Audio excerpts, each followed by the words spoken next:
geek. Talking baseball every week. Because they're Cleveland and the Geek. And welcome to Cleveland the Geek, presented by Blackstack Brewing, now in a liquor store near you, and hosting our opening day party, Twins Daily's opening day party. I'm John Bonas of Twins Daily. With me, Aaron Gleeman of The Athletic. I will not be having an opening day party. I will be on my couch interacting with a maximum of one person and two cats. Yeah, maximum. I'm hoping that one person is actually at our opening day party. So yeah, you're probably right, actually. Okay, so I think I will be interacting more with your person than you will be interacting. You're right. With She'll definitely go. Yeah, I didn't even think of that. Yeah, not even a question. Not a question. Like, she might talk the cats into going too. So I might just be totally alone on opening. I was day. actually thinking about trying to cover that game in Baltimore, or spending that weekend in Baltimore, and then I was like, oh, I can't because I've got an opening day party. So I was like, yeah.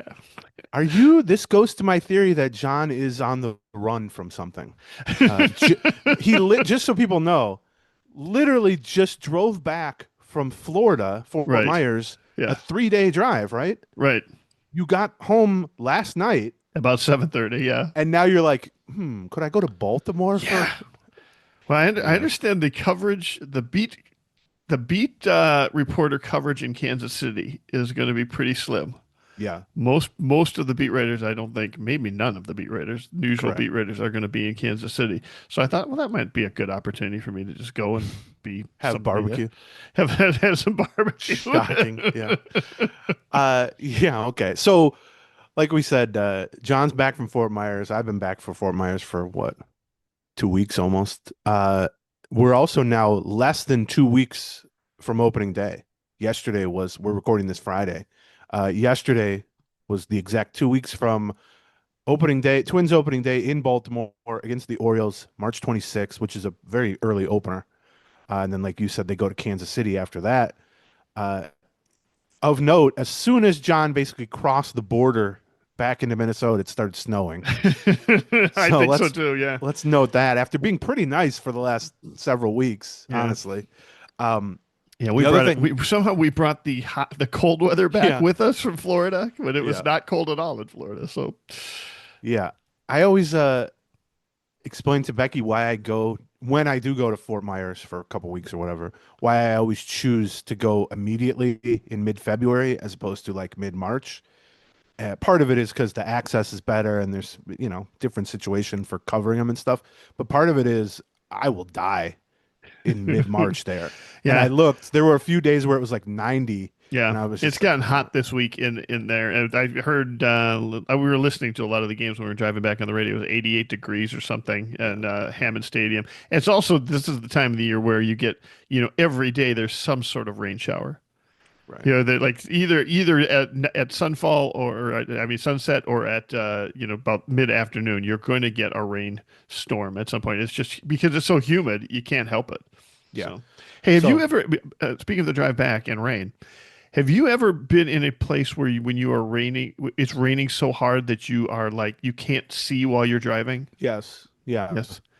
Yeah, that happened to us between Atlanta and St. Louis, between Nashville and St. Louis, where we're driving, and then suddenly a storm comes through, and there is so much water on the windshield that we are like, I'm literally afraid to move forward. I cannot see what I'm seeing. What I like to do, and I certainly would advise anyone of this, close your eyes, lean into it. You know what I mean? Just, you can't see anything anyway, so just, yeah.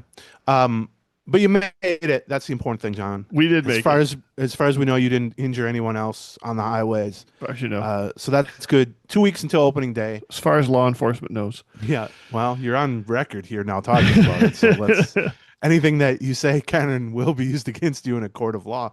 If they start digging into this podcast for that, we're just both kind of in trouble. But we got quite a bit to talk about actually today. Some pitching stuff with Joe Ryan, with Bailey Ober.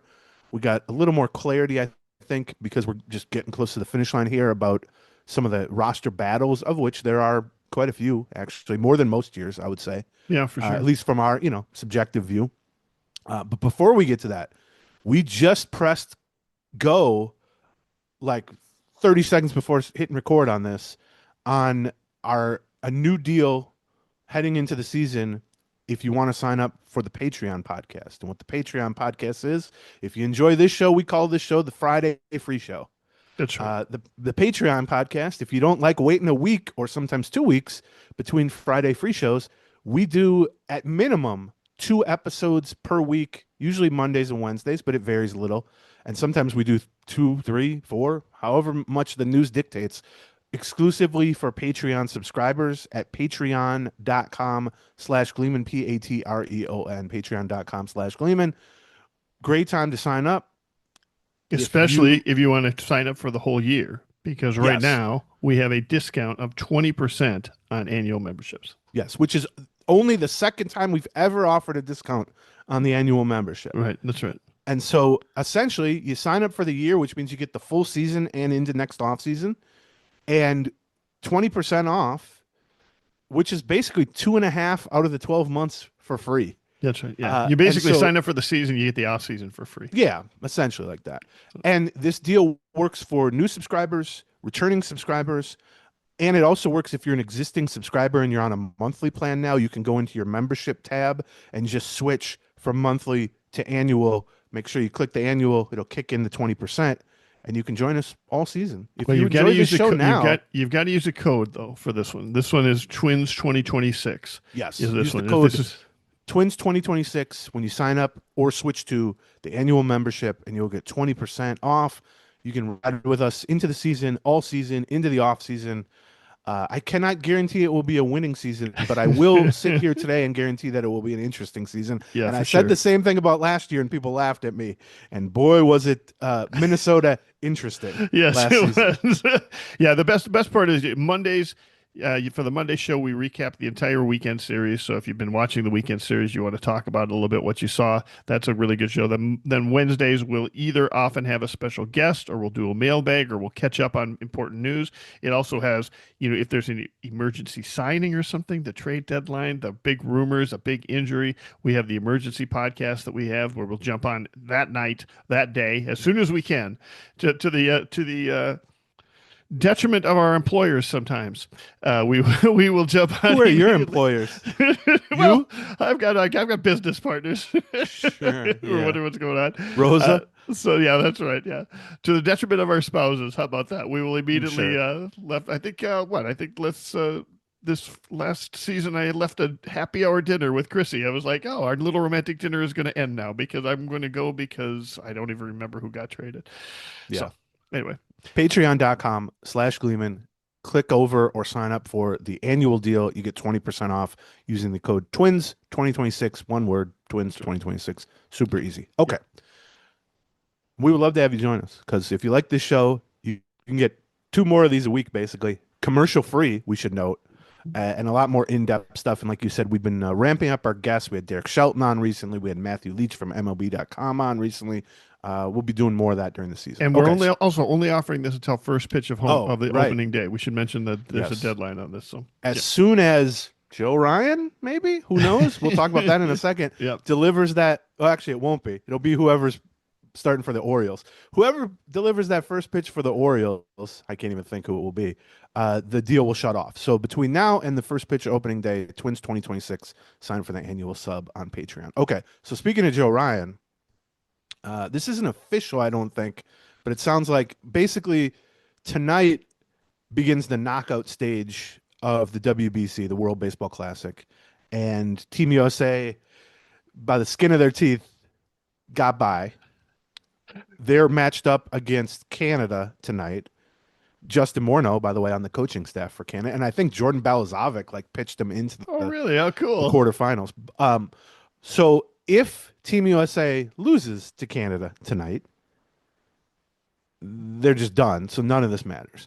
If Team USA beats Canada tonight, and they're certainly favored to beat Canada, but who knows, then it sounds like Joe Ryan is planning to leave Twins camp and join Team USA for what would be the final 2 games potentially of the tournament if they keep winning. And he would be lined up to pitch in or start potentially the championship game if they get there. Maybe against Japan, let's say. or he could be used in relief. And it's a little strange because Joe Ryan was initially on the Team USA roster, just like Byron Buxton was, just like Pablo Lopez was for Venezuela. Lopez gets hurt. He's out of the WBC for Venezuela. Joe Ryan has some back tightness or back soreness, inflammation while warming up, 2, 3 weeks ago for a start against the Red Sox that we were at, and gets scratched from that and then takes a few days off. And at that point, they say, well, it's a minor injury. He went for an MRI. It's inflammation, but he's not going to leave camp and go pitch in the first round of the WBC. That just doesn't make any logical sense. And also, he's not even really built up because he's had to kind of pause that. But now he's feeling good. The MRI came back clean. He made a start, 3, 4 days ago, where he threw 3 scoreless innings. Velocity was okay, not great. He didn't get any strikeouts. Didn't get a ton of swing and miss, but I mean, he was effective at least. He looked normal-ish. And so now it's like, well, he's healthy, and he was, when he opted out of the WBC's first round or group stage, I guess you would call it, he was placed on like their auxiliary roster, which is pretty common.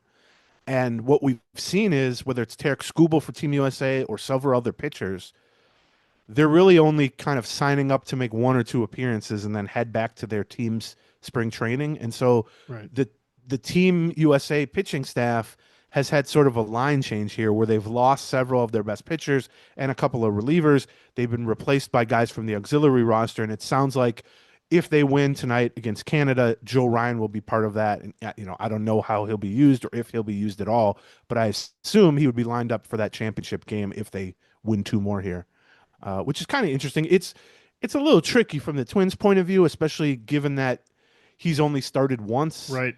And, as much as people say, well, the back injury was just a minor thing, it's still, a worry on some level. You hate to kind of send him across the country to go face very high level competition, which isn't that much different than spring training. But I can tell you, if he ends up pitching in that championship game of the WBC on national television against, let's say, Japan, he's going to have a whole lot more adrenaline and a whole lot more max effort pitches trying to strike out Shohei Ohtani for a big trophy than he would be, pitching against the Red Sox AAA guys at Hammond Stadium or something. Yeah, the key here is that it just kind of lines up, right? That, Yes. Because his last outing was on the 10th, his next outing would be either like the 15th or probably the 16th, given that they're basically going to throughout spring training, they're basically at a 6-man rotation right now. And since the semifinal game and the final game would be the 15th or the 17th, he's available for those. And he's up to, I think he went 45 pitches or about 45 pitches in his outing last time. So, conceivably he could be, a 3-inning, 4-inning guy. And, for those kind of games, that's about what you expect out of even your starting pitcher in these games. These are early season, competitive games. You can see that something like that even in Game 7 of the World Series in October. You'll often see pitchers only go, a shortened outing because everything's on the line. So especially at that point, semifinal or more likely the final, you have a big pitching staff, and they've only at that point will have played like 6 games or something over the course of a couple of weeks. So you got plenty of fresh arms, plenty of relievers. It's not like you have any weak spots, really. I mean, they're all major league caliber, above average pitchers. So the tricky part, though, is, first of all, it clearly means a lot to Joe Ryan, who previously, when the Twins traded for him, he was in Japan pitching for Team USA in the Olympics, along with Simeon Woods-Richardson. And so it clearly means a lot to him. He's talked about that. If it didn't mean anything to him, he wouldn't be going, because I'm sure the Twins would, lean towards, let's be safe and let's keep you in camp. I think it's a credit to them and the relationship they want to maintain with him, that they're saying, if you want to do it, we can make it happen, or we can, schedule it to make it happen. It's tricky, though, because if he does pitch in the title game, he's not going to be lined up for opening day. Yeah, I was thinking that. Yep. Now, if he doesn't pitch in the title game, either because they lose before then, and they'd have to win tonight, and then they'd probably have to beat the Dominican Republic in the semifinal, that lineup is real scary. If they lose before then, it's a non-issue. He returns to Twins camp or never leaves if they lose tonight, and then he's, I would say, almost certain to start opening day in Baltimore on the 26th. So it'd be fun to see him and Buxton both on Team USA and see them win it and all that stuff. I don't think it's that different than pitching 3 or 4 innings in spring training, other than the additional travel component and then just the higher level of kind of effort or adrenaline, that sort of thing. I think it's going to be real tough to say to him, you know, don't be afraid to throw 92, 93. He's going to want to throw 95, 96. Is that worse? Is that better? I don't know. But that's where they're at with Ryan and the WBC. Speaking of starting pitchers and velocity, we discussed Bailey Ober's velocity from his first spring training start quite a bit on the last Patreon, or the last Patreon we did together. I did a solo Patreon, which is getting such rave reviews, John, that I wonder what your purpose even is on I this am show. perfectly happy to just have you take over all the duties on this, and I'll just take half the money. That's fine. Mm-hmm. That's, by the way, I've done a few of these solo ones. I'm waiting for my kickback for the full amount on that. It's a real good deal for John. He just cashes those checks. Exactly right. But on the last one, so 2 episodes ago on the Patreon, Ober had just started. He had made his first start after being kind of behind, held back. He had pitched on the backfields against minor league guys or in simulated games. And we talked at the time that you had interviewed him. It was one of your last days in camp. You had interviewed him, and we talked about some quotes where he was talking about he felt good physically. The velocity, he averaged 89.3 with the fastball, and it also dropped from the first inning to the second inning. But he was pretty effective in that start, and he talked about how good he felt physically. And so, we debated if it should be viewed as encouraging or not. I kind of sided on the more skeptical side of, well, the velocity is still the velocity, and this is not that different from kind of how he was talking last spring when the hip problem started and the velocity started. But we both sort of came to the end of what was probably a 15, 20-minute discussion saying, well, let's see how he is next time out. Sure. And so yesterday was the next time out, and the velocity was down even further. He averaged 88.8 miles per hour. He tried to go 3 innings, but did not make it out of the third inning. Gave up, I think, only 1 run, but 5 hits. He threw 53 pitches, and only one of them was 90 miles an hour or higher. And his velocity, again, dipped in the third inning. It was down to like 87.5 or something on average with the fastball. So, again, though, he told reporters, I think Bobby and Matthew are probably the ones there for this, that he feels good and he's working towards the higher velocity. I can read you a quote. Here was a quote. I think this was from Bobby Nightingale's article in the Star Trib. Here's a post-start quote from Ober. He said, quote, "The main thing is how I'm moving and if I'm feeling healthy. Right now, how I'm moving is trending in the right direction. Obviously, it's not 100% there because if it was, I'd be throwing 93 again. But it definitely feels like I'm making progress in that area, and it always helps that I'm feeling healthy." So what he's basically saying is, my hip was killing me last year. Right. And it made it impossible to maintain, smooth mechanics or consistent mechanics. And like you talked about a couple episodes ago, he felt like he would kind of fall back even now early in camp into those bad habits that he formed last year while trying to kind of alleviate some of the discomfort. Right. And so the fact that he's saying, I feel really good physically, that's great. But we're not that early in spring anymore. I mean, he's going to make probably 2 more starts. We're less than 2 weeks until opening day. Now, they could give him a little extra time by making him the 4th or 5th starter, let's say, instead of the 2nd starter. Although that could get tricky too if Joe Ryan pitches in the WBC. I was thinking that.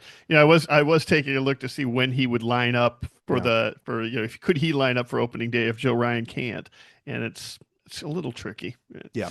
But ultimately, I just, like we talked about before, I'm a big Bailey Ober fan. I think his story as a player is remarkable in that he is just such an oddity. He's 6'9". He was never a top prospect despite putting up incredible video game numbers in the minors because he only threw 87, 88 miles an hour. And then in 2020, when everything was shut down on the minor league side, he worked on his body, his strength, his mechanics. And then when he showed up, he was throwing 92, 93. Yeah. And not that that's velocity that's going to blow people away in 2021 when it was, and especially not now.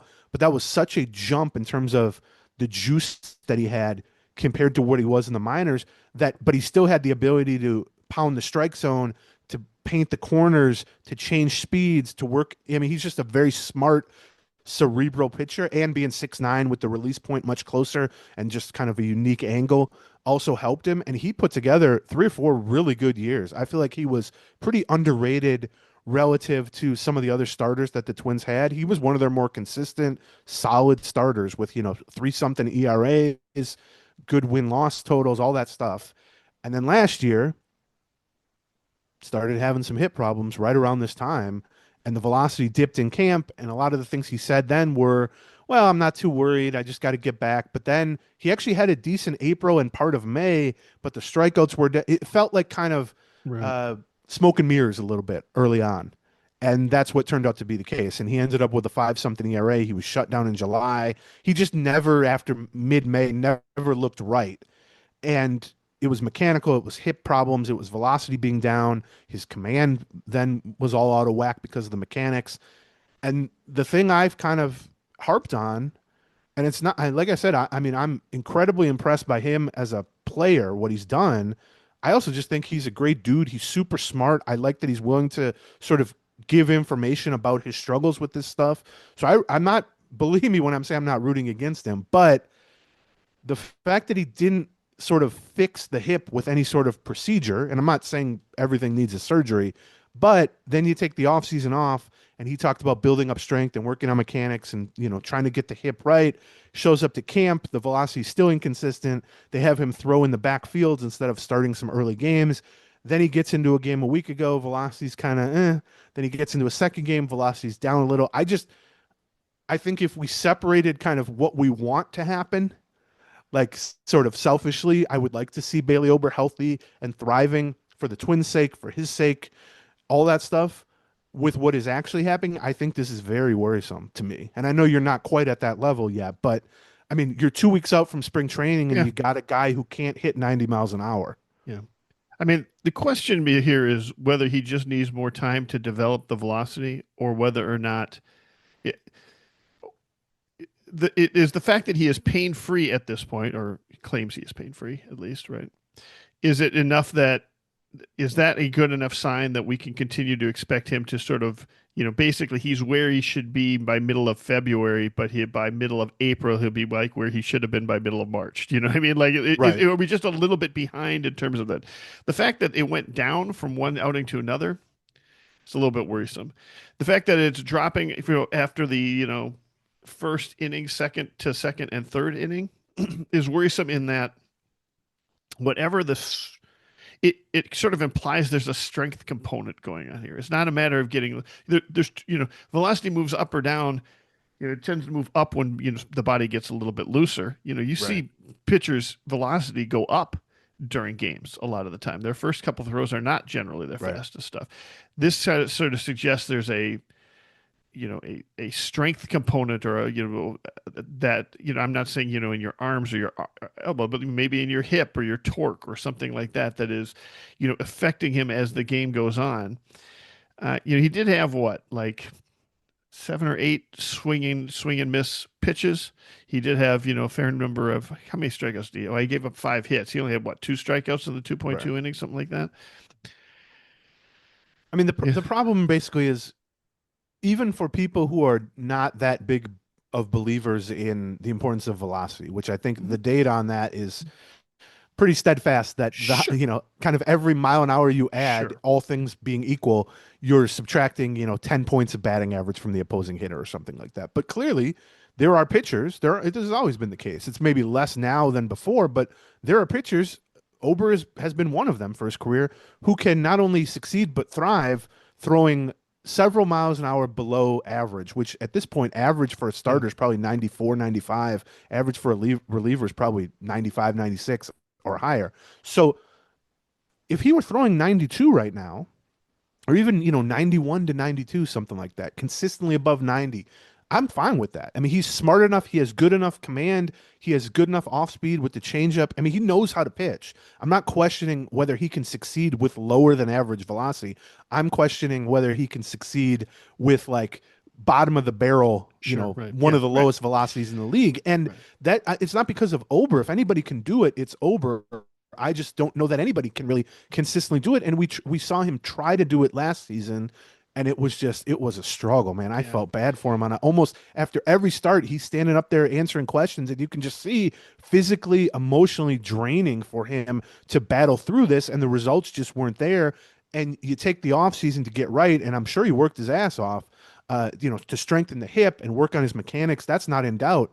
But while it's true that he's only made 2 spring starts, he's been down there throwing for a long time. Like, that's right. Yeah, he's he been was starting. he was even at camp. Even like he didn't just show up at camp on Right. the day pitchers and catchers report. He'd been And down so, there 2 weeks before that, right? like you said, if this is just a matter of a guy who's like a little bit behind, and as you said, his mid March is more like mid February.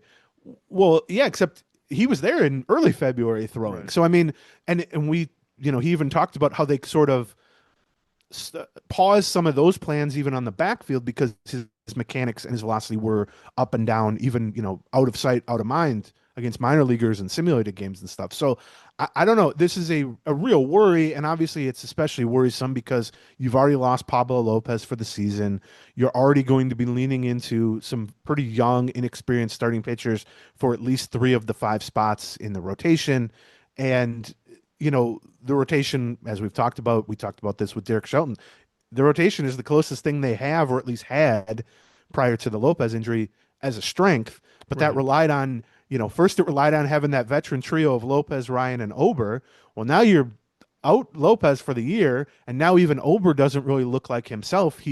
I guess my worry and Ryan's coming back from initial. Well, right. I mean, let's not forget about that either. Yeah, that's worrisome too. And so, I guess my worry with Ober is what has changed. And, maybe it's enough that he says, I feel better physically. Right. But also, there were some points last year when he said he felt better on a week-to-week or start-to-start basis, and then it would pop up again, or the mechanics would get out of whack. So I'm not trying to be doom and gloom. I'm not saying, they need to shut him down and he needs hip surgery. Believe me, I'm not saying all that. Can he still be effective throwing 89 or 90 instead of 91, 92, 93? Maybe, depending on what your definition of effective is.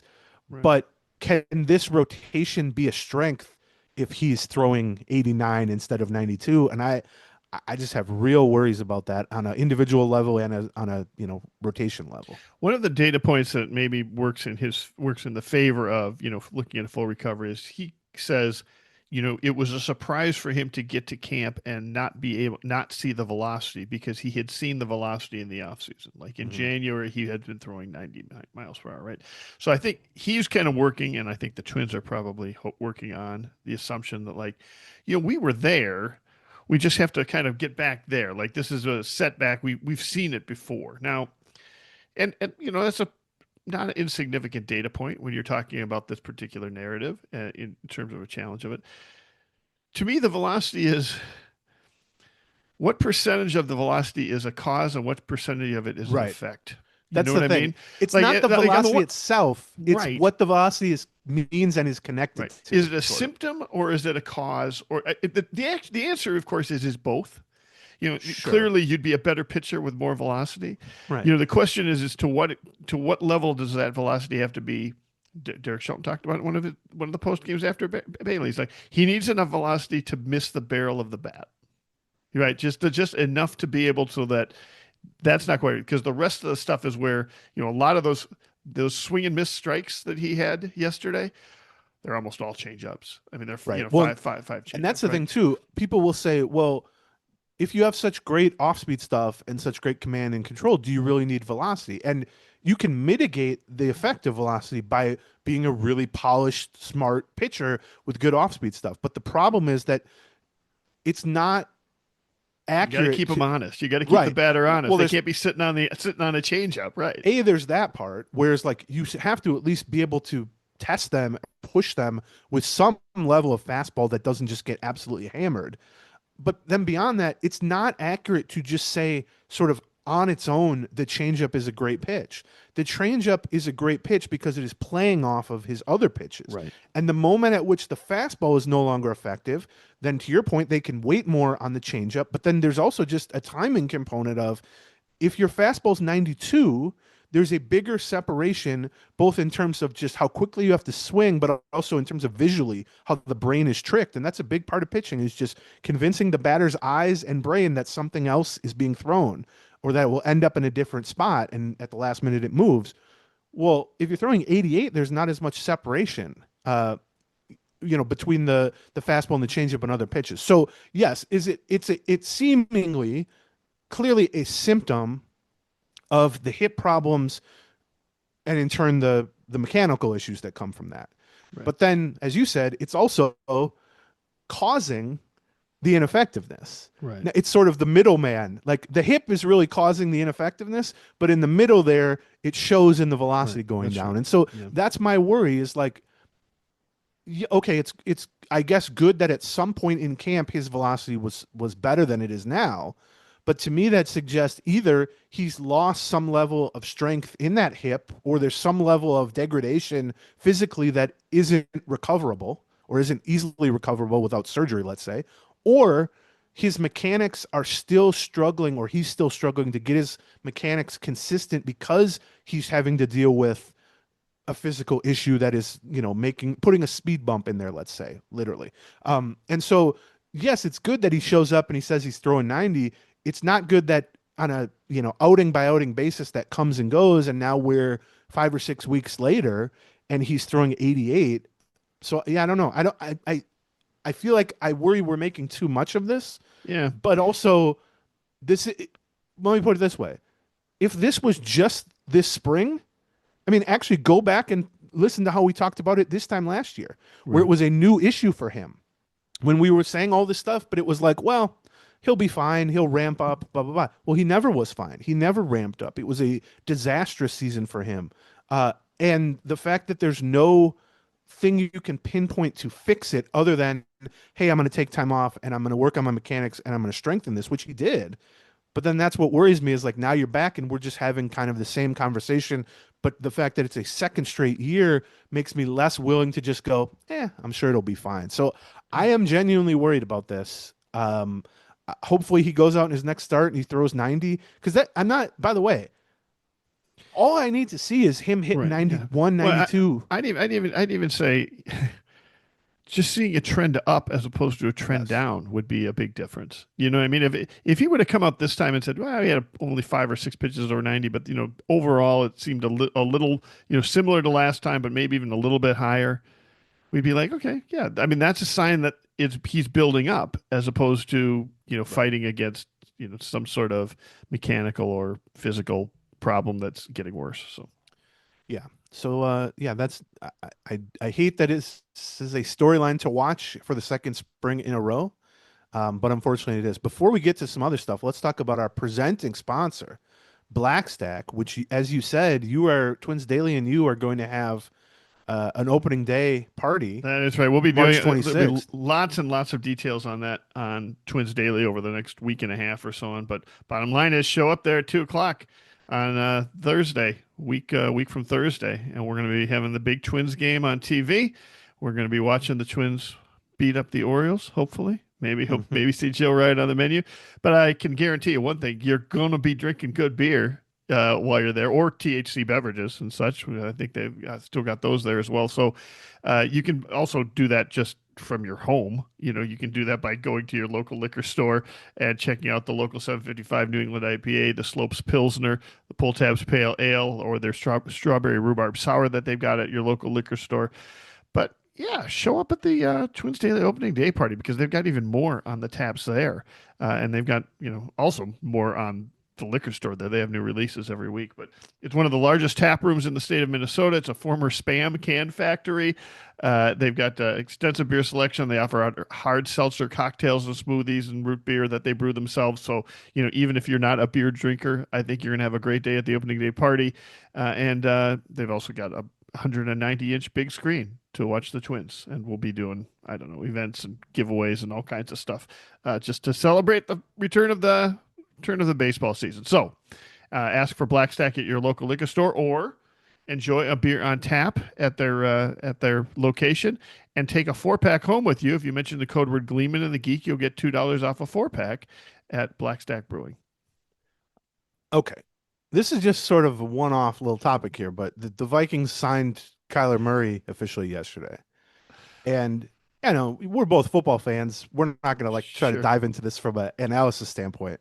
But Kyler Murray has a real big connection to baseball that I'm not sure people necessarily remember or knew about.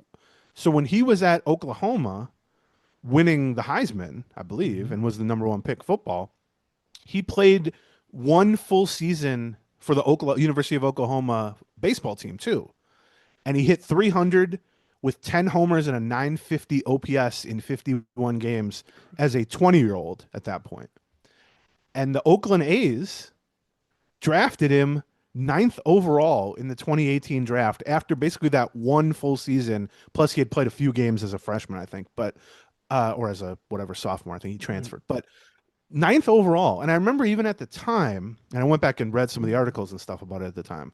People were like, "Wow, that is a really bold pick," because he was a legit baseball prospect. Like I have Right. no doubt that if he would have committed to baseball, he would probably would have been a top prospect and a likely at least major leaguer, if not a star. Who knows? I mean, you can imagine what type of player he was. He was a very speedy, small, strong-armed center Right. fielder Yep. who actually had quite a bit of pop given his size. So, projected as a very, very good player. But there was never really a sense of him going into baseball because he was then not long after that, the Right. literal number one pick. Right. In He's got football. all the guaranteed money coming in the world from the football side. Right. Right. And so it's interesting, though. So looking back on it, the A's pick him number 9. A lot of people, it wasn't that he wasn't considered a top 10 talent, but it was like, really? You're using a top 10 pick on a football guy?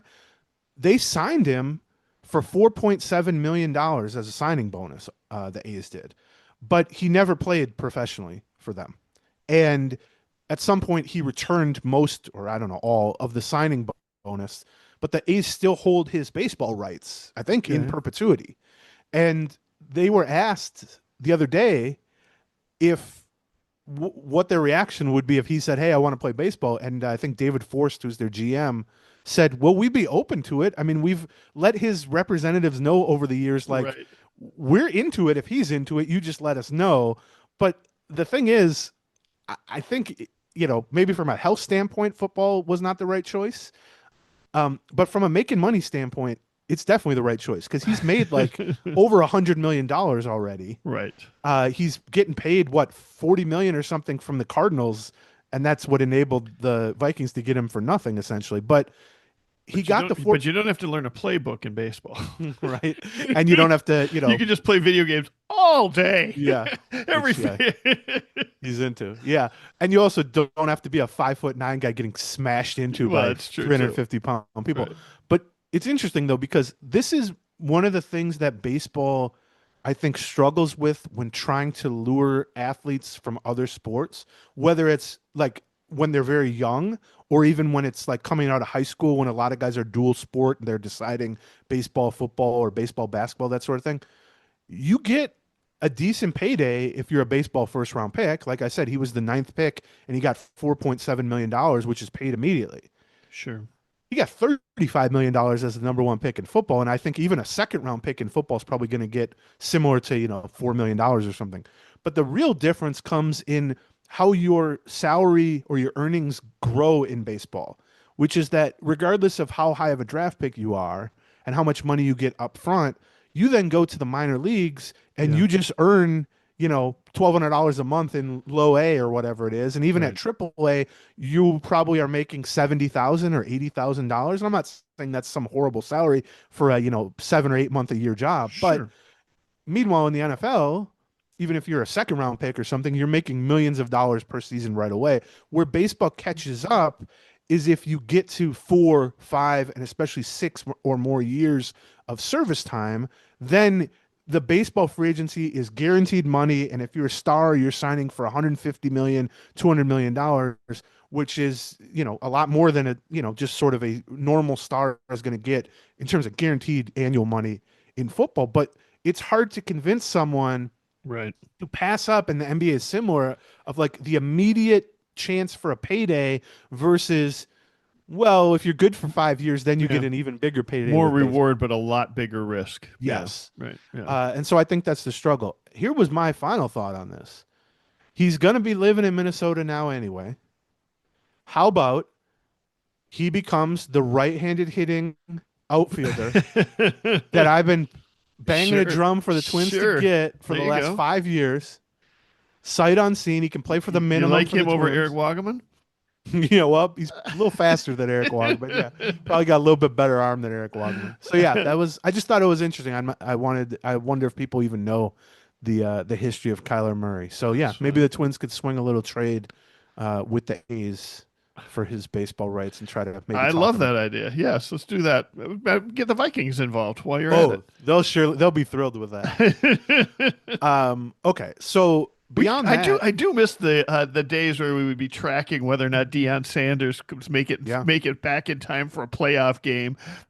Because he had a football game earlier in the day, and we're watching to see if his flight would get there on time. Yeah, Deion Sanders, like obviously I was a kid in the 90s and he was just incredibly fun as a player. Looking back on it, I didn't realize how decent he was at baseball despite the fact that he spent almost no time on baseball. Right. And so like he's a Hall of Fame first ballot.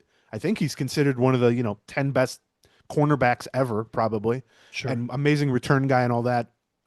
Incredible football career. He put almost no time or effort into baseball. And like you said, he would just like drop in on a season basically. And if you go look, like he was a good baseball player at times. I mean, obviously he was incredibly fast defensively, but also just as a fearless base stealer. But I'm looking at his numbers, like, and he only, he played parts of seasons and all that. Like, for instance, in 1992, when he was 24 years old, he was with the Atlanta Braves. He only played 97 games for the Braves. He led the league with 14 triples because he was so fast, and he hit 304 with an 841 OPS and a 130 OPS plus. Like, that is an incredible all-around player. And, later on, his offense slipped, but I think that's just a result of basically not playing baseball and trying to drop in here. But, like, the skill set, I'm looking per 162 games. So he ended up playing parts of 9 seasons in the majors. Per 162 games, he averaged 47 stolen bases and let me 11 triples and 10 homers. So that's the type of player you're looking at. I also will always remember him for freaking out on Tim McCarver during one of the Braves World Series because he felt McCarver had been criticizing him unfairly on the broadcast. About playing both sports. Is that what I think, and maybe about was? showboating. I'm gonna guess McCarver probably didn't love that and all that. And so I don't know if it was after the NLCS or whatever. They were all celebrating in the clubhouse, and McCarver's in there with a microphone, and gets into like a little back and forth with Dion. And Dion takes a thing of like ice, maybe melted ice that they probably had champagne on or something, and just throws it on McCarver. And I remember the clip. It's a famous clip. I think McCarver was like, "Oh, you're a real class act, Dion. You're a real class act," or something like that. Anyway, as a kid, I sided very much with Deion Sanders in that little versus the crusty 70-year-old guy who didn't like fun, basically. So yeah, I agree. I mean, Bo Jackson, obviously, the one underrated guy on the baseball front that I always come back to is Brian Jordan. Brian Jordan had an incredible baseball career. Yes. Yeah. And was a legit like starting caliber safety in the NFL, but he was actually like a very good, all-star caliber baseball player, right-handed hitter, had some power, played the outfield, that sort of thing. So I'm sure we're forgetting some guys too, but yeah. But you're right, that's it's dried up. I feel like there's so much money involved now that if you're like we're joking with Kyler Murray, but like if you're the Vikings, you would like, well, I'm not going to let him play baseball. What are you, crazy? Like, and you wouldn't even want to risk that. So maybe there's a thing that was better in my youth. You were still like 40 back then, so it wasn't your youth. Yeah. But so I'm trying to remember how the Brian Jordan thing worked. Did he in the NFL before he was in Major League Baseball? I think so, right? Like he was he in both at the same time? Yes. Brian Jordan played. I wonder if he got injured because he only played 3 years in the NFL. Right. He was a starting safety for the Falcons. And I guess he was played done with by Deion. like 91 or something, right? Yeah. So he must have either gotten hurt or retired or just figured he was a better baseball player because he played for the Cardinals and then he went to Atlanta too and kind of bounced around. But he was an all-star, baseball all-star in 1999. Let's see. He has multiple 25 homer seasons. He's got 115 RBI season, Right. career 105 OPS, played 15 years in the majors. So yeah, Brian Jordan gets kind of lost in the shuffle of dual sport athletes, maybe because he didn't play that long in the NFL, obviously. But yeah, he's one that I would point He to. played till he was 39 years old. Yes, in baseball. In Yeah, baseball, right? That's yeah, crazy. 15 years. It's Yeah. incredible. So he was with the Falcon, or he played in football up until the point while he was in the minor leagues, Right. and then he played once he got out of football. He just joined the majors and just had a career for till he was 39 years old. That's nuts. Yeah, let's see. I wonder. I'm looking here on the fly. When he played defensive back, he had 5 interceptions. He was an alternate to the Pro Bowl in 1991, but then he signed a contract with St. Louis, uh, giving him a $1.7 million bonus to give up football in 1992 and play baseball exclusively, ending That's his. it. So he made the choice that we said. Yeah, And right. let's see, Brian Jordan. Well, this is going to look different because earnings in the 90s aren't that impressive in today's standards. But career earnings, he only made $52 million playing baseball, so I think he did all right for himself. And this is, Yeah, by that's the way, 20 or 30 years ago. So right. That's yeah, right. he did pretty well. So there's Kyler Murray. If you're listening to this, That's right. let's do it. Is the minimum? I gotta think the minimum salary in the NFL is higher than the minimum salary in baseball. I don't think so. Really? I I don't. I mean, The veterans. got- I think they have a veterans minimum in the NFL. yeah, they have a veterans minimum, but I think that veterans minimum kicks in. I think for rookies and such, I do Well, not think it's. I'm saying for Kyler Murray, for the- Kyler Murray, the maybe. appeal of making $780,000 with the Twins is probably Well, not going to be I think this contract he signed is a $1.3 million contract, Yes. so I assume that's the veterans minimum for Right. somebody with his experience. That's what I'm saying. Yeah. Yeah. So we'll see. Now, if he goes out there and he throws some interceptions right away and gets benched for JJ McCarthy, that could cause a guy to switch sports, even if you've never played another sport. Getting benched for JJ If McCarthy. Tom Pollard really wants to show he's serious about making things happen Yeah. in a whole different way, Yeah. he'll go out there and get Kyler Murray to You know what they sign should up do? on board. Yeah. Buy the Vikings from the Wilfs so that then the Vikings cannot block you from using Kyler Murray as your backup center fielder There and you go. platoon left fielder. I like this. We'll pitch this next time we see the Polettes, which Sure, is that's a good plan. probably never. Okay, so a few other just sort of news and notes from camp.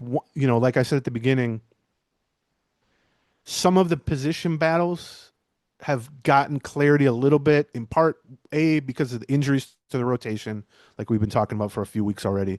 But also Mick Abel continues to pitch really, really well. Zebby Matthews last time out had a pretty much a clunker of an outing. Yeah. And so whatever gap existed there at the beginning of camp, or not even the beginning of camp, once Lopez and Festa were out of the picture because of injuries, you then had 6 starting pitchers for 5 spots. And we kind of assume the path of least resistance would be to send Abel to AAA, give Matthews, Bradley, and Woods Richardson the 3, 4, 5 in the rotation behind Joe Ryan and Bailey Ober. And the reason it's the path of least resistance to send down Abel is that he's younger than the rest of the guys.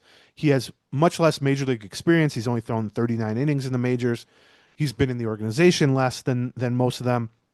I think there's less ability to think of him maybe as a short-term reliever in the majors because you only now have 6 starters and you need to have one kind of on-call, stretched out, performing well at AAA. He just seemingly to me would be the easiest, most logical odd man out if all things were equal. But all things are not going to be equal. It doesn't really work like that. And if he continues to look great and Zebby Matthews continues to look a little bit shaky here, I do wonder at what point they might change their approach to that. And Zebby Matthews can also be sent to the minors, can also work at AAA. It would be his 3rd season at part of 3 seasons at AAA, so it's a little bit different. But I wonder about that. I wonder This is what we talked about at the beginning of spring training. Like, I don't doubt if the leadership in the Twins organization was still, Jim Pohlad and Derek Falvey and Rocco Baldelli,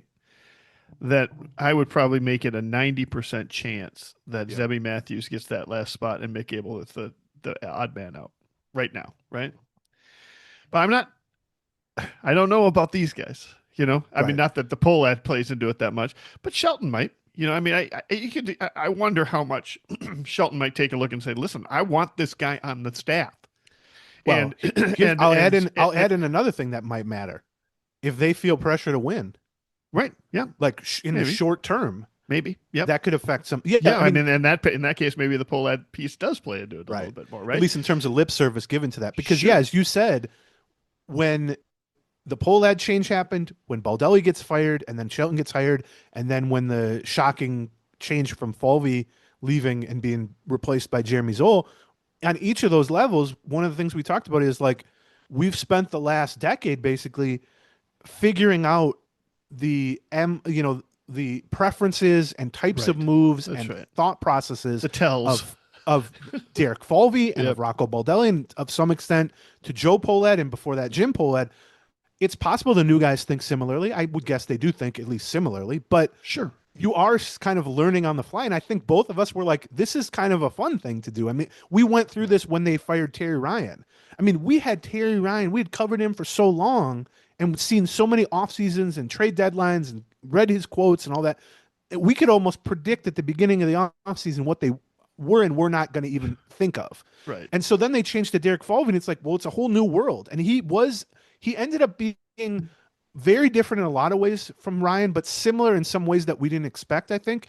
But there was still a learning curve there of like, we just have to figure out what is Falvey's thought process on stuff. And then we did learn that to the point that I think we got pretty good at kind of highlighting potential moves that they would make. But now that's theoretically out the door. Yeah, that's right. I mean, like you said, I think there's more similarities than there are differences, but this is one of those sort of extreme things where you're like, I wonder if they pivot and go a slightly different way. Now, I'll tell you, my sense is no, but I don't know what that sense is based on. You know, I mean, the truth is that you know, the conversations that are going on between Shelton and Zebby, and I think that sense is still sort of tied to the last management team more so than it is watching the interactions around, you know, the new leadership team on this. So I would say it's still probably in my mind 80-20 that Zebby ends up with that spot versus Abel.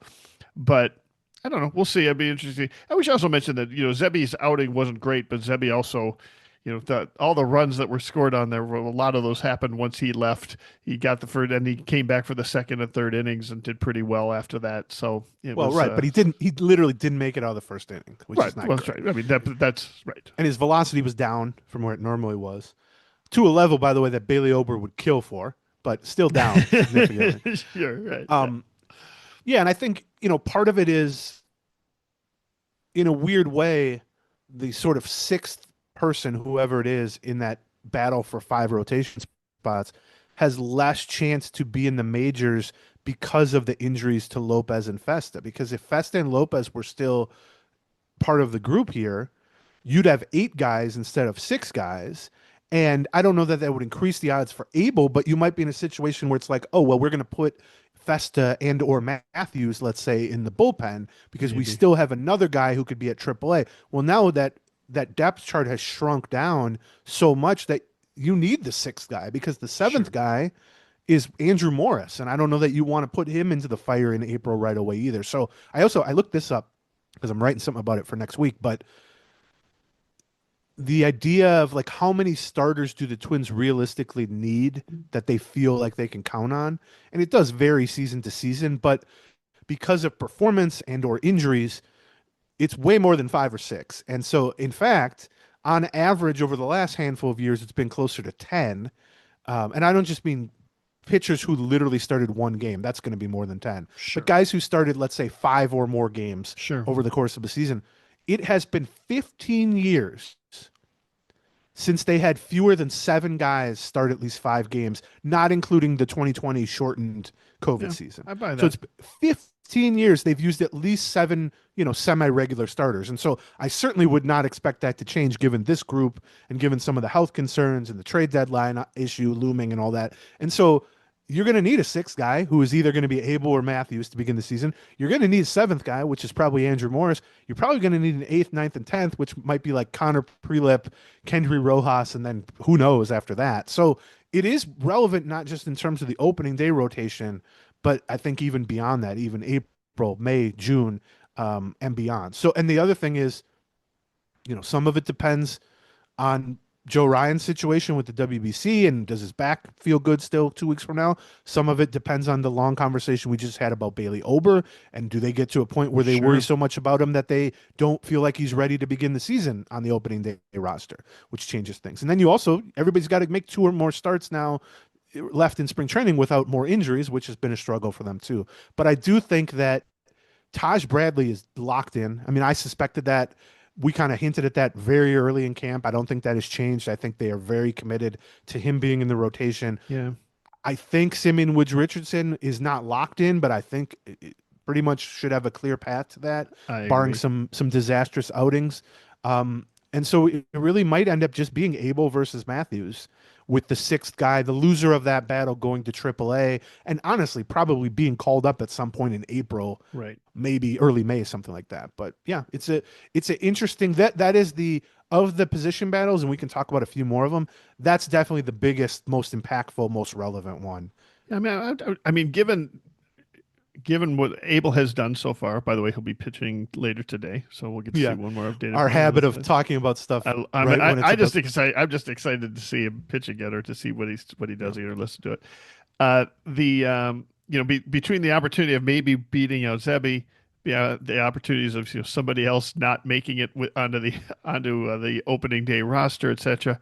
I got to think it's almost like a 40-50% chance that he's got at this point. And just given how dominant he has been and how dominant he has looked, today will be another road Well, game, so yeah. he'll be facing a real lineup. That'll be fun to see. I mean, if like you said, if it's what'd you say, 80-20 Yeah, right. for Zebby, okay, that's 20% chance. I think it's probably closer to like 70-30, 65-35, whatever, but let's call it 80-20. That's a 20% chance Abel's on the roster. And then is there a 10% or 20% chance that Ober or Ryan Right. or whoever isn't ready to go? So, yeah, I see where you're going there. But before we talk about some of the other position battles, and there are a few that I think we're getting a little bit of clarity on, let's talk about our last couple of sponsors for the day, starting with Hims. And if you're looking at this on YouTube, you might say to yourself, it might be too late for at least one of these guys and maybe 2 of these guys. It's never It- too late. yeah, Never I too think late with Hims. that is a good point. Yeah, and the nice thing about Hims is it takes away all the obstacles that you might face with whichever medical issue you are hesitant to tackle, whether that is hair loss or ED or weight loss or more. Hims can help you out. You're going to want to go to hims.com/Gleeman. But with hair in particular, it just offers a convenient access to a range of prescription hair loss treatments with lots of ingredients that work, like or whether it's chews or oral medication or serums or sprays, whether it's finasteride or minoxidil. You can grow back your hair in as little as 3 to 6 months, and there's no hidden fees. There's no surprise costs.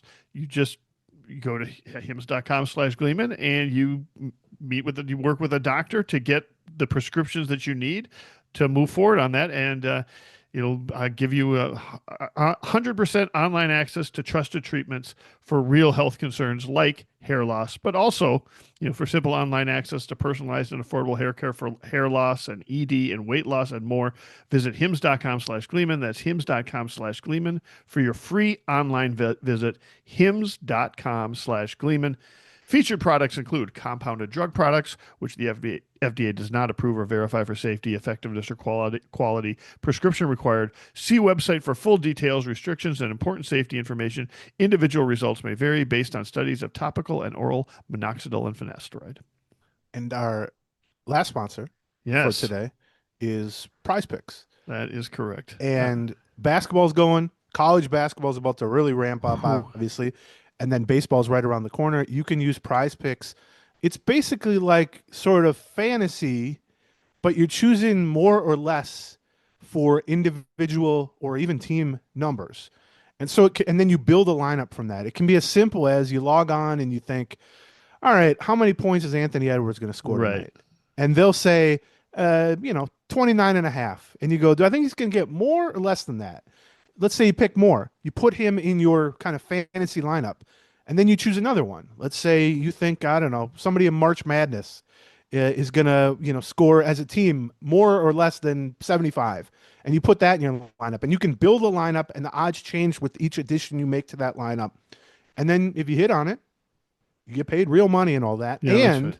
the beauty of it is if you download the Prize Picks app today and you use the code Gleeman, you can get $50 in lineups to play after doing your first $5 lineup. So basically, sign up for the app, log in, create an account, put $5 into a lineup, win, lose, whatever it is.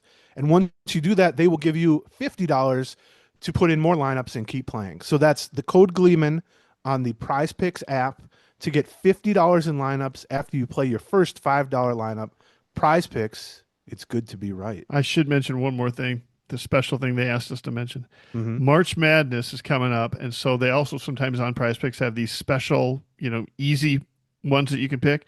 They're dropping a March Madness max discount on 315, so look for that on Sunday. And they also have a special Magic City max discount on 316, where whether Jalen Johnson only needs 0.5 points during the Hawks Magic game on this Monday, 316. So open the app and make it rain. And also, I wanted to call up that Magic City Max discount, Aaron, because did you hear about the Magic City promotion Atlanta tried to do? Yeah, I did. And the league stepped in and told them they can't. They canceled that, or they decided to cancel that just as we were driving through Atlanta. So on Tuesday night, I'm like, lemon pepper wings, you say? Yeah, it's supposed to be good. I've never been there myself. I've been to Atlanta. I've never been there either. We went to a different place on Tuesday night, where Rosa could run around and act crazy. So not so Magic Cities, I think, where you went. Okay, so let's talk about a few other kind of roster situations here. They've made, I think, officially 4 sets of cuts, although a couple of them were very small. Yeah. They're basically, and that just means sending guys to minor league camp. They started with, 60 something guys in major league camp. Now they're down to 40 something guys. They got to get down to 26 in the next 2 weeks. So, every few days at this point, there'll be some guys sent out. There aren't any, I would call, surprising cuts yet. I think that's probably 1 or 2 more rounds of cuts away from kind of getting into the meat a little bit, where we're like, ooh, okay, well, that might tell us a little something. Because basically all they've sent down so far is all the prospects. Right, that's right. Walker Jenkins got sent out early because he had a hamstring injury and wasn't going to be able to play in spring games. And then the next round of cuts had, Emmanuel Rodriguez and Connor Prelip and Kendry Rojas and Andrew, all these guys, basically their top 20 prospects. And then a day later, they sent down Kalen Culpepper. So they've essentially removed anybody who's like a B-level prospect or higher from Major League Camp, which 2 weeks out from spring training, these guys weren't going to compete for a job.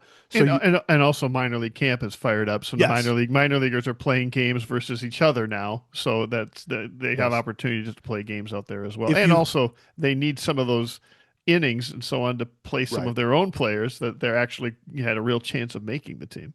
Yes. So, pitchers are going 4 innings instead of going 2 innings, and position players are playing 7 innings instead of 4 innings, etc.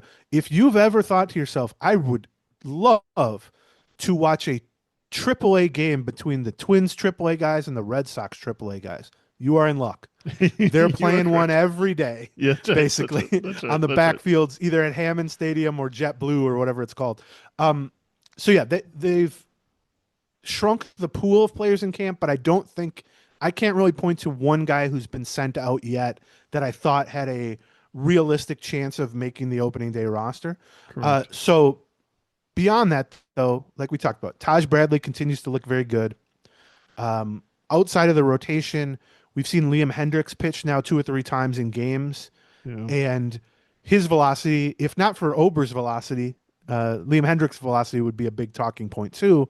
He, at his peak, when he was a 3-time All-Star 8 years ago or whatever it was, he was 97, 98, and the equivalent probably would be 99 or 100 at this point. Most recently when he's been injured and had, cancer diagnosis and come back from that, he struggled the past 3 years and really hasn't pitched much. And when he hasn't been very effective for the Red Sox and I think the White Sox, I'm forgetting. And when he was doing that, he was like 94, 95 miles an hour.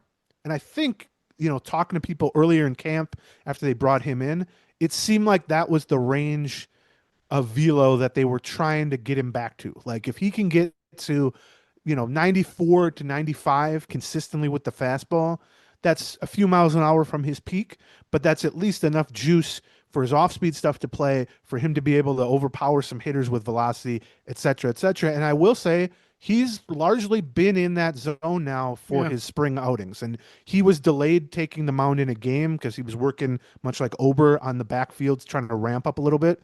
But I mean, he pitched yesterday, pitched an inning. I think he averaged 94, topped out at 95. Like that's the type of velocity, in contrast to the discussion we had about Ober, where, yeah, hey, it's early, he's got time, all that. This is the type of velocity, and even Joe Ryan averaging, I think, 93 and a half in his last start. That's down from where you would like to see, but it's within range of in the next 2 weeks he can get to that point. So I am relatively enthused about the way Hendricks has looked from a raw stuff standpoint. I think he's pretty close velocity wise. The question is just, effectiveness, health, durability, all that stuff. I don't know that you're going to really be able to answer that in a handful of 1 inning outings in spring training. And he's got to get to the point where he's pitching back-to-back days, Sure. too, which I think we'll see pretty soon. I wouldn't be totally shocked if we see it today. But yeah, I mean that's the other point that we'll kind of know he's absolutely on track. If they get him in back-to-back games and he comes out of it the next, and then we see him, come back within a couple of other days because we know he wasn't sore or hurt or whatever with the arm problems that he experienced last year. That's going to be sort of, I think, the final test on him. So, I'm encouraged by his velocity. The question with him when they signed him was, is he healthy? Are we going to see anywhere near the velocity that we saw before? And is once he finishes with it, is he going to be hurt? Is he going to feel bad? And so, what we saw on the first day was he touched 95 once. He felt encouraged. You could tell how encouraged he was about that. And then he was like, provided I feel good tomorrow, I think I'm where I want to be. And we didn't talk to him the next day to see how he felt today. I'm not sure he would have told us anyway, but 2 days later after that, he was pitching again. So that's a good sign, So once we got that, I feel pretty confident that he's going to be in the 8 or, at least one of the 4 or 5 right-handed pitchers that are going to be in the bullpen. That's been my view from the day they made that signing. Right. Yeah. I don't think you make that signing, particularly once we talked to him middle of camp and he was like, oh, if I'm not ready, like I'm going to be ready for opening day. Like that's the goal. It's not extended spring training for April and then join him in May. And I don't think it was going on a limb or anything, but the type of deal, his track record there, by the way, tremendous need in the late innings, especially from the right side of that bullpen. It's not like they have other options that are like going to push Liam Hendricks out or anything. And the fact that he's got a deal that is a minor league contract for no guaranteed money, but if he makes the opening day roster, he's guaranteed like $2.5 million or something. Right. I think it all pointed to the assumption that if he looks decent, and not even like great or anything, but decent, and he has looked decent so far, he will, I would say, not only be in the opening day bullpen, I will not be surprised if he's the literal closer. Yeah. Or certainly a late inning, who knows if they're going to have a set closer. Who knows how many late inning leads they're going to have to try to close out or whatever. But so I think that's the status of Hendricks, which has a domino effect in the bullpen too, obviously. The other thing about the bullpen, we've talked a lot about this since they added Chafin as the third veteran lefty along with Rogers. I was hoping this velocity conversation was going to turn to Chafin. Yeah, well, okay, we could talk about his velocity too. He's up to 88, so all's good on that front because 88 for him is like, that's amazing. It is a funny, Zebby's only throwing 95. Joe Ryan's only throwing 93. Bailey Ober only throwing 89. Oh, Andrew Chafin's throwing 88. Well, last year we were sweating Joe Underon only throwing 99. So yeah, same thing. So once they brought in Chafin as a third veteran lefty, along with Rogers, who's guaranteed $2 million, and Bonda, who's guaranteed $1.625 million. Chafin's on a deal like Hendricks, where it's non-guaranteed minor league. If he makes the team, he gets like $2 million or something like that. Well, we've discussed this quite a bit of like, and you have Funderburk, who was maybe their only good reliever down the stretch last year and is cheap and is team controlled and has some upside that certainly Andrew Chafin doesn't beyond this season. we talked a lot about, like, could you realistically even keep four left-handed relievers in an 8-man bullpen? And I just did a roster projection with Dan Hayes yesterday, and he wanted to put four into the projected roster. And I said, that's fine. But I also wrote in the projection, like, I just don't think they're going to do this. Like, I just don't think they can do this, and not them specifically, but I think you can have four lefties in an 8-man bullpen, but at least one and probably two of those lefties have to be late inning, high leverage caliber guys that can be used regardless of matchup. In other words, if you have even prime Taylor Rogers would be a good example of that, where you just use him in the 8th or the 9th inning. You don't have to match him up against lefties or anything. But none of these guys, Rogers, Bonda, Chafin, or even Funderburk, have shown any real ability in the last couple of years. And a lot of the, three of these guys are 35, 36, 37 years old. They're trending in the wrong direction to neutralize right-handed pitchers or right-handed hitters. And so you can use Rogers, but he's going to have to be matched up well. You can use Bonda, but he's going to have to face a lot more lefties than righties. You're going to try to shield Chafin the same way. I just don't think you can have 4 out of your 8 spots devoted to lefties who you don't want to face righties, because then who is pitching the 7th and the 8th and the 9th inning? There just aren't that many opportunities to match up lefty on lefty over the course of a game or a series or 162 games. And so that's why my assumption has been that they will keep 3 of those 4, which I think then in turn makes the real battle Chafin versus Funderburk for the 3rd spot, the 3rd lefty spot. Well, I think right now, I'll give the caveat on this is that we got 2 weeks left, right? And and in particular in those 2 weeks, there's 2 guys pitching for WBC or who have been recently pitching for WBC that I think have a shot at sort of the longer role in the bullpen, right?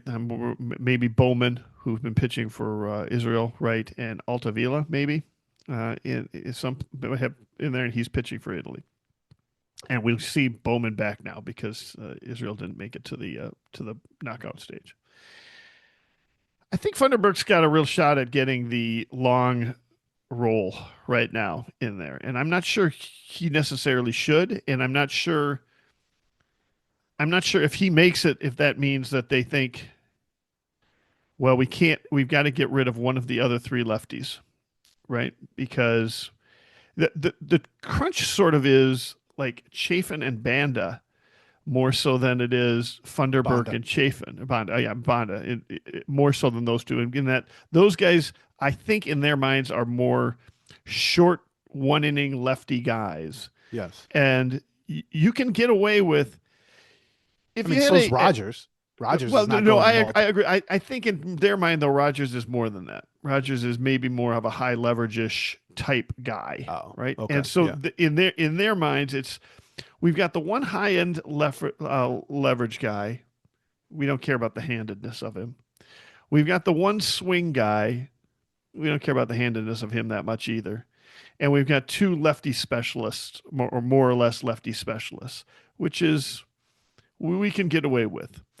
And so, they may think that. I do not think that. I think I think that it's sort of mischaracterizing what Rogers is, maybe a little bit, or stretching what Rogers is right now. Yes, and I think it is. Unless he has a time machine attached to him, and that's not going to work. Optimistic of Funderburk, but I will. The fact that Funderburk is pitching, 2 innings yesterday, again suggests that they're viewing him more in sort of a back end. We're going to have somebody in the 7th or 8th. He's going to be one of our 8 best reliever type guys, and it's not in a lefty-ish role. He's just going to be. But why keep him in that role? That's not a role he's particularly suited for. Like, why not give that to a role? Give that spot to someone who can actually go 2 or 3 innings semi-regularly. And that person would be. Well, I mean, that's another issue that they don't have. But that is the issue. No, but Funderburk has not pitched in that role regularly at any point ever since converting to the bullpen. I mean, I'm looking at his game log last year. He threw more than 1 inning once in the last 2 months of last season. Yeah. And you can also look back to his minor league track record. And by the way, they frequently stretch minor league guys out. Sure, And that's so true. minor league That's guys true. in general That's are true. going to be a lot more. He made 19 appearances with the Saints, 25 innings. Year before that, he made 11 appearances with the Saints, 13 innings. Uh, he's been a one, maybe get 4 outs, maybe get 5 outs once upon a time in a true blowout situation. He maybe goes two, but that's not really the role you're describing. The role you're describing is like when a starter leaves, this guy soaks up 2 or 3 innings. A, that's not a role Funderburk has filled. B, I don't think that's a role he's particularly suited for. And C, anybody can fill that role. What is the purpose of that role? And yeah, you're right that if that's him in that role, he's less a lefty than just a pitcher. But also the other, assumption there of like, I don't think you're wrong that they probably will view Taylor Rogers as a late inning. I wouldn't be surprised if he gets save opportunities.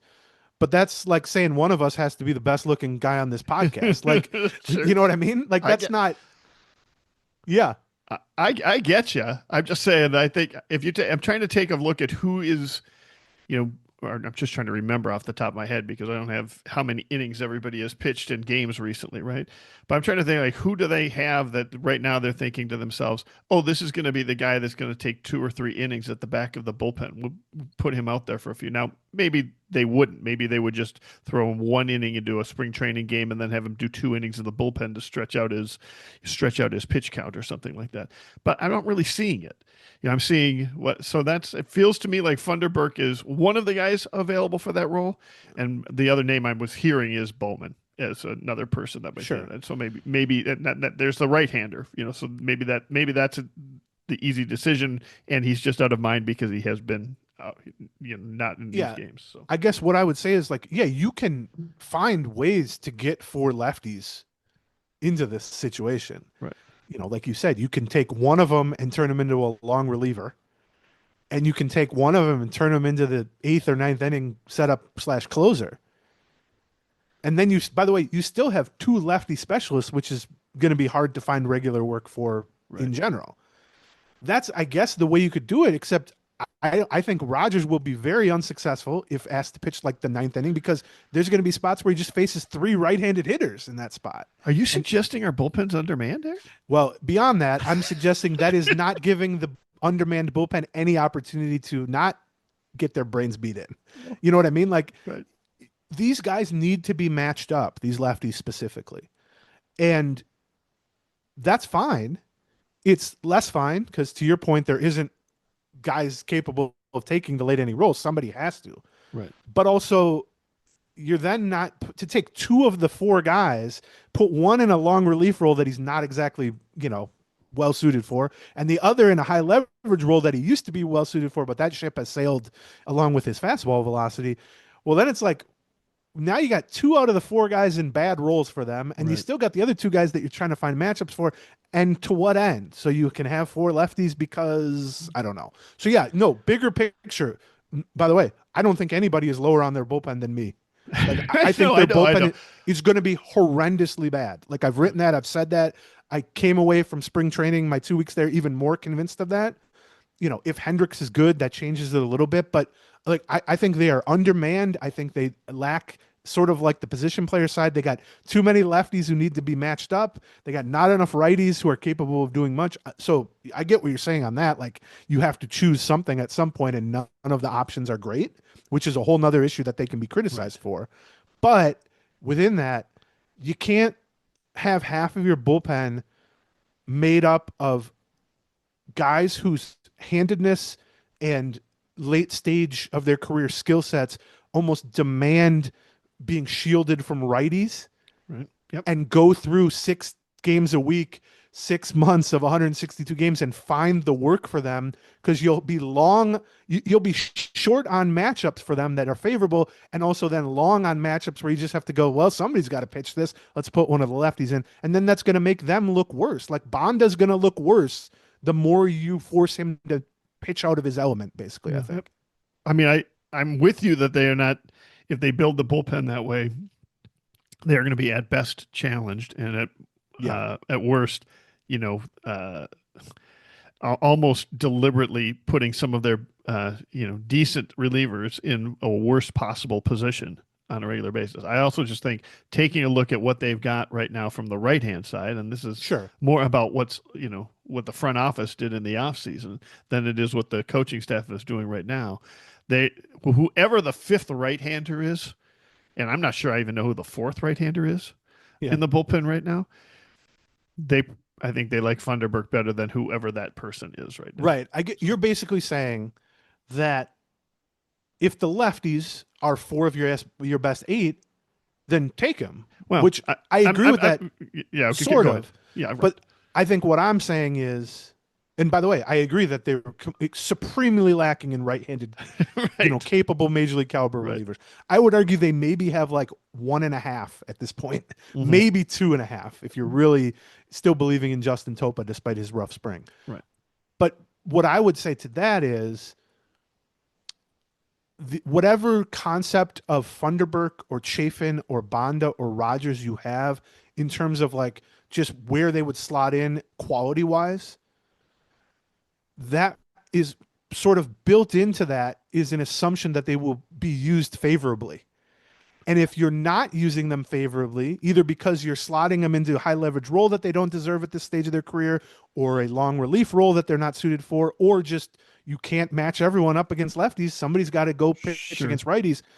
I think the end result with that is that they will be much worse performance-wise to the point that they will no longer look like 4 of the top 8 relievers, in which case you've just sort of gotten to the same point anyway. Of people might be going, I thought Banda was good. Why has he got a 5 ERA? And it's like, well, he's facing righties 2 out of 3 times. Like, so that's, what it's similar to, we used to talk about this with like Luis Ariz, for instance, when they were still platooning often Luis Ariz against left-handed pitchers. And we would hear from people who are like, why would you sit, no matter who the pitcher is, a 330 hitter? Because he was a 330 batting average overall. But the point was, part of the reason his batting average was 330 is because he rarely faced lefties against whom his batting average would be much, much lower, and it would drag down his overall numbers. Banda, let's say, spotted as often as possible against lefties, is going to be a pretty good, middle relief, low end setup guy. He's going to probably have a pretty decent ERA. That's how the Dodgers use him. Banda just thrown out there for the 8th inning, regardless of lefty, righty, whoever. The ERA is going to go up. The strikeout rate's going to go down. The walk rate's, and people are going to be like, I thought this guy was good. Well, it's like, you have to still try to put people in positions to succeed. And I think having 4 lefties takes them out of that. I do agree with your bigger picture point, which is that, well, they got to have 8 of these guys, and who? That's about it. Right. I'm on that too. Believe me. Dan, we were writing our roster projection yesterday, or posted it yesterday, and we ended with the bullpen was the final thing, and I basically said, I'm lower on the Twins bullpen than any other area of the team, and trust me when I say that's saying something. And Dan was like, that seems pretty harsh, don't you think? And I was like, Dan, check back after we've watched this bullpen for 6 weeks.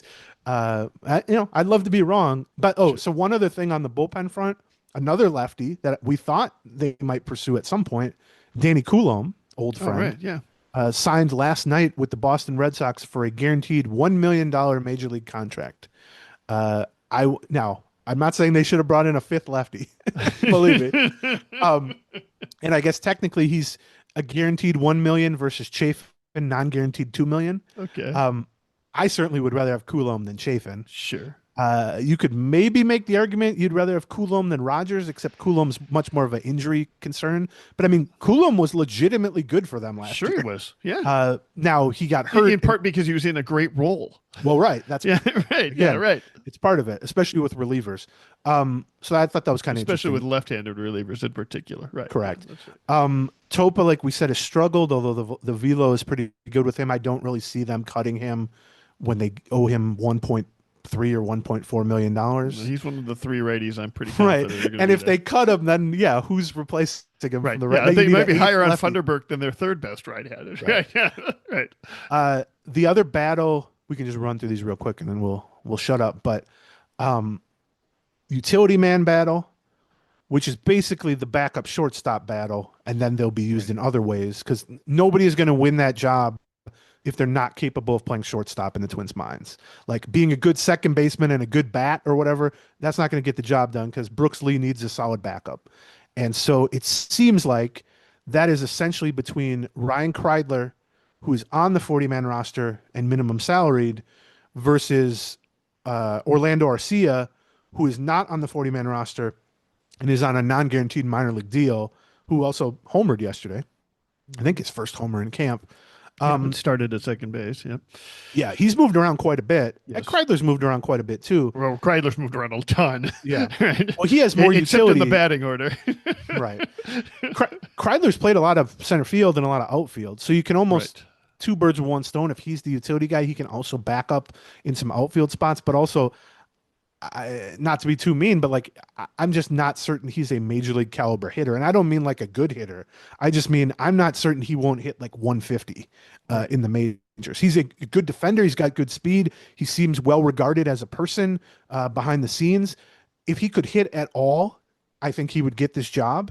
But you know, if Arcia, who has been an all-star in the past, is certainly, you know, past that point and is on the downside of his career and has slipped quite a bit defensively, Kreidler is much better than Arcia defensively. I have no doubt about that. Oh, no question. The issue is Arcia, does Arcia at least have enough left in the tank to hit, you know, 230 with a few homers, whereas Kreidler might hit 185 or something like that. And that's maybe what they're kind of deciding. Tristan Gray theoretically could be in that mix too. Yes. Has much more pop, at least that he's shown in the minors, but he's another left-handed bat, which isn't great. And, you know, I don't know that he's probably somewhere closer to Arcia defensively at this stage of their careers than Kreidler defensively, but that's definitely a battle. It's, I guess, kind of like the bullpen where it's like, I think I don't love any of that. I got to say at this point, I think it's like 75-25 Arcia. Yeah, I could see that. In part because both Kreidler and Tristan Gray have options. So they can both be sent down. And although somebody will have to be removed from the 40-man roster. You're right. But somebody would have to be removed from the 40-man roster. Yeah. I mean, Kreidler to me is more of a AAA caliber player who you like to have around because if push comes to shove, someone can come up and at least give you some defense. Whereas Arcia might, at this stage of his career, be a AAA caliber player. That's what the last 2 years in the majors for him has suggested. But the premise of giving him one last chance is that maybe he can fight off Father Time a little bit and give you a little something closer to what he once was, which was, by the way, he was hardly some great hitter, but he was an okay hitter for a shortstop. And so if you can get that in the utility role, I think that maybe makes sense. It might just come down to defensive comfort. Like we can talk all we want about hitting. The fact is neither of these guys are going to hit much. Right, that's right. And if Brooks Lee is taking a day or two off a week from shortstop, you might enter opening day thinking, well, we can live with Arcia, a 32-year-old declining Arcia. But if you see him play shortstop and he's just not a capable shortstop, I feel like teams, not the Twins specifically, but teams seem much more willing to punt offense in this role for someone who can at least field the damn ball versus give you somebody who can't field consistently but might have a little bit of hitting ability. So that's why I'm not entirely convinced it'll be Arcia over Kreidler, but at worst, I think it's 50-50 probably at this point. Yeah. And then the last one is left-handed hitting part-time / backup outfielder, which is James Outman versus probably Alan Rodin. The key difference there is both of whom were acquired at the trade deadline, by the way. The key difference there is that Alan Rodin has a minor league option and can be sent to AAA. I would say the other key difference is I personally don't want Rodin in the majors if he's not playing regularly. Right. And that's where having like Trevor Larnach makes that difficult. And so the other question is... You could see a situation where Rodin is playing every day in left field versus right-handers. Something but like he can't. That, right? It doesn't work. But then you put Larnach down at DH. And then you have Josh Bell playing first base. Yes. Against right. And then what is Cody Clemens on the roster for? Yeah, exactly. I mean, so that what that becomes. So I was thinking about this similar with Rodin. I was thinking about it with Outman, right? So if Outman is on this roster someplace, to me the question kind of becomes with Outman, do we trust him enough to have him start regularly in left field, right? Because do we just do? He doesn't bring anything to the bench aspect of it, right? He brings back, I guess, a little defensive stuff, or maybe he can steal a base or something like that. But do you end up having either way? You're having Larnach in the lineup, right? And so the question becomes: do you trust, you know, Clemens Clemens? By the way, hasn't played first base at all this Well, spring. we haven't talked a lot about this because I'm assuming you agree with me. Like my assumption has been he's almost a lock to make the team. Clemens, I agree. Clemens. I agree. I don't know where they're going to play him as a left-handed bat who can really play second base or first base or maybe fake it in left field. Yes. Like what? I mean, as much as we talk about Larnach, we don't talk about Yes. Clemens as much that way because he's minimum salaried and a part-time player. But like, he's a useful player in the right circumstances, as we saw down the stretch last year. After they got him. But also, like, are you going to play him at first base and then what? Josh Bell goes to DH and then Larnach is in the outfield against righties? Like, that's kind of why I was saying it doesn't really work. Some left-handed bat or switch hitter against righties, if you keep Rodin and he's playing regularly, is just going to be on the bench every time you face a righty. And I'm not saying that's the end of the world, but that's a bad use of a roster spot. Right. Yeah. I mean, I'm wrong. He has actually played first base, I think, 3 times this year. Right. But that's what we're seeing generally is Caratini at first base. We're seeing Josh Bell and we're seeing Caratini at Caratini. No N in there. Victor C. Victor C.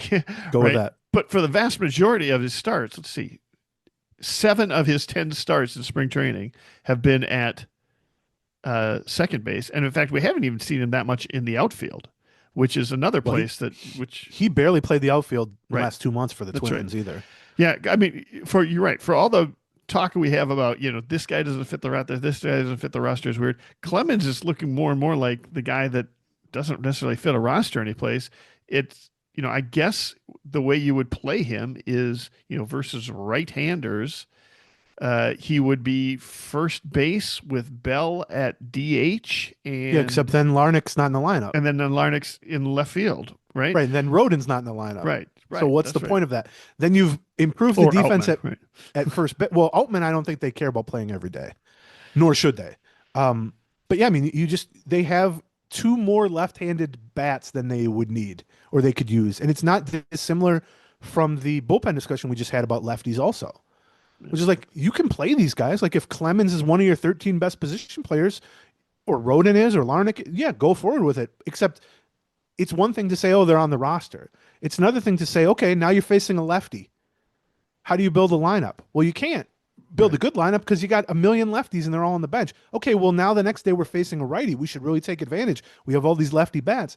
Well, if Rodin's playing left field and Larnach's at DH, then Josh Bell's at first base, which is going to be bad defensively, and also Clemens is nothing. Right. And you can move Clemens to second base and move Keishel to the outfield, which he's actually played quite a bit of outfield the last few days.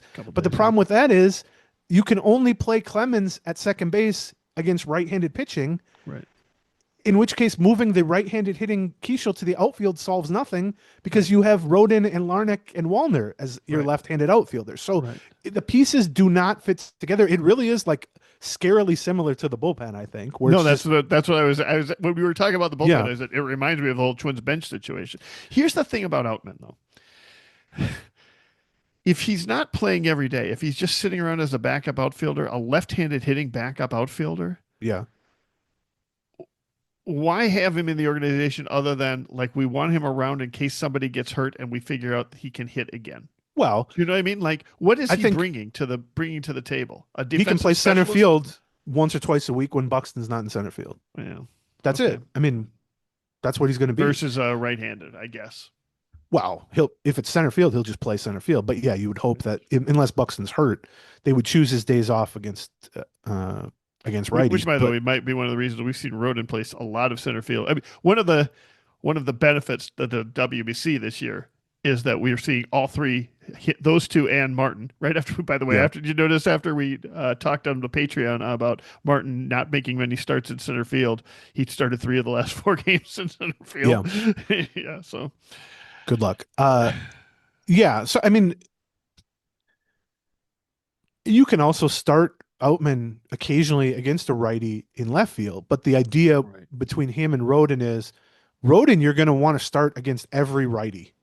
Like that's the whole point of acquiring Right, of Alan course. Roden Right. is that he's a left-handed bat who can play the corner spots and hit righties and maybe occasionally play center field. We should note, like I know people are probably hearing this and going, well, Outman sucked last year. Why are we even talking about him? He's had a pretty good camp. He's a And pretty good I'm, camp, I don't yeah. buy into that as like these 30 at-bats are more meaningful than his last 300 at-bats in the majors, which have been terrible for the Twins, Dodgers, etc. But if they've been working on stuff with him mechanically and they see some payoff there, then they did go out and trade for him. So Had a long conversation where he talked about he's trying to do a little different something on the setup, and I mean they have been working with him to try and get him more to think less about his mechanics during the at bat and have him be more ready to just go up there and hit. And so far, it has seemed to have paid off some dividends here in spring training. That is the narrative that's going on now. That also is leaning into small sample size to a huge amount. But when we talk about, okay, well, why do spring training stats don't matter? They don't necessarily matter, but they do feed a particular narrative that you might have coming into camp, right? And this is something we talked to Derek Shelton about on the show. Yeah. They have a lot more information on everyone, including James Outman, this spring beyond the 22 at-bats he has. Sure. Like, yes, those are the most important data points, but they have all of his live BP sessions. They have all of his regular BP sessions. They have the swing work he's done with coaches. These are all collected data. Technology gives you the information. You can assess it and comb through it versus saying, oh, he's got 6 hits in 20 at-bats. Like, that's good. That plays a part of it, obviously, but they're making decisions beyond that. But yeah, again, this feels like one of the themes of this team over the next 2 weeks as these, maybe 4 or 5 different roster spots that are, in our minds at least, kind of up for grabs or in flux. And that is a lot, by the way. Most years, 2 weeks out, we're talking about maybe 2 or 3 spots, not 4 or 5 spots. Sure. Some years we're talking about like 1 bullpen spot, basically, or something like that. But boy, are we a long way from Michael A. Taylor, Willie Castro, and Kyle Farmer being the bench. Like, and this also plays into something we talked about earlier, which is the new leadership. I'm not sure exactly how hesitant they are to release a James Outman. You know what I mean? Like Derek Shelton doesn't necessarily have a lot invested in James Outman since he wasn't here last year and he wasn't part of. And Jeremy Zoll might not have as much invested in James Outman, or he might have more invested in James Outman than we think. So I don't know. We'll see. Okay, let's say goodbye. Again, a reminder: Patreon year subscriptions. Join now. Roll with us through the entire season. 20% off. You basically get 2.5, 3 months for free. Patreon.com/Gleeman. You use the code TWINS2026 either when you're signing up for a new or returning for an account or switching an existing membership from monthly to yearly. TWINS2026 is the code. Join us. Win, lose, draw. I guarantee this is going to be an interesting season. Very much possibly so. a very interesting trade deadline again. Yeah, we'll be back. We'll be back before Monday. We go, thank you. Yeah, we'll be back Monday with another Patreon. Wednesday with a Patreon. We'll be probably doing some mailbags and stuff. We'd love to have you join us. And from keeping this episode free, we'd like to thank our presenting sponsor, Black Stack Brewing. They're now being distributed to all of Greater Minnesota. They're also going to be at their tap room for the Twins Daily Opening Day Party. So stop by your favorite liquor store or the Black Stack Tap Room to grab your favorite brew or try something new. Otherwise, we will talk to you next week. And welcome to the end of this video. There's lots more. For another, just click on one of these boxes. Or click on this circle in the middle to subscribe to all of our Twins Talk. Thank you.